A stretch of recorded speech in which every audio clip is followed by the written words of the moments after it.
Developing personality. Personality and its development are generally considered only in the light of realizing some material goal, such as increasing one's business or social opportunities.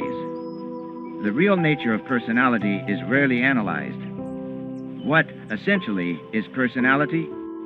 It is the ego consciousness, not ego in the sense of inflated pride, but as the consciousness of existence. Each one of us knows, I exist.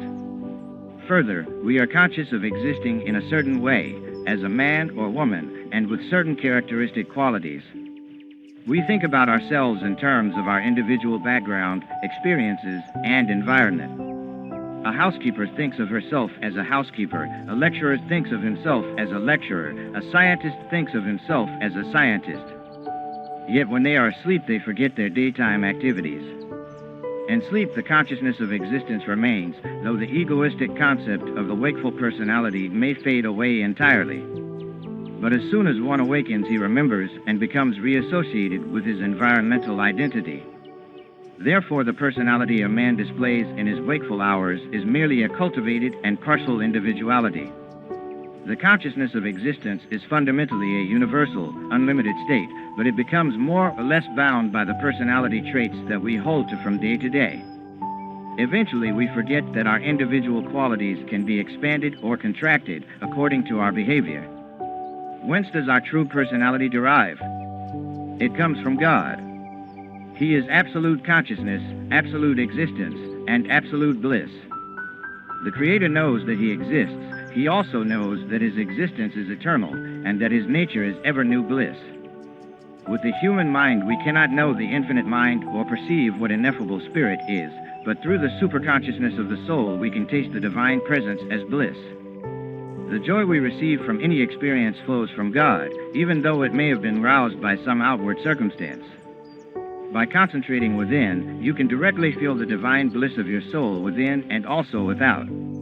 If you can stabilize yourself in that consciousness, your outer personality will develop and become attractive to all beings.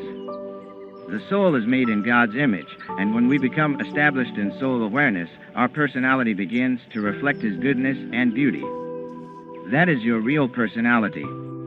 Any other characteristics you display are more or less a graft. They are not the real you.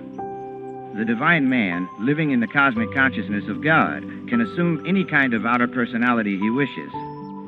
When I am conscious of my human personality, I have limitations, but as soon as I change my consciousness to the soul sphere, I see everything just as if it were a motion picture.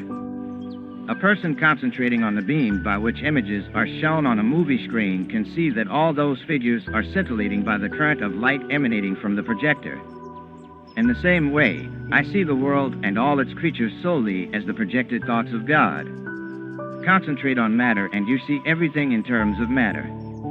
But as soon as you lift up your consciousness to the state of divine awareness, you see the oceanic current of God's light flowing behind all matter. You see everything in terms of spirit.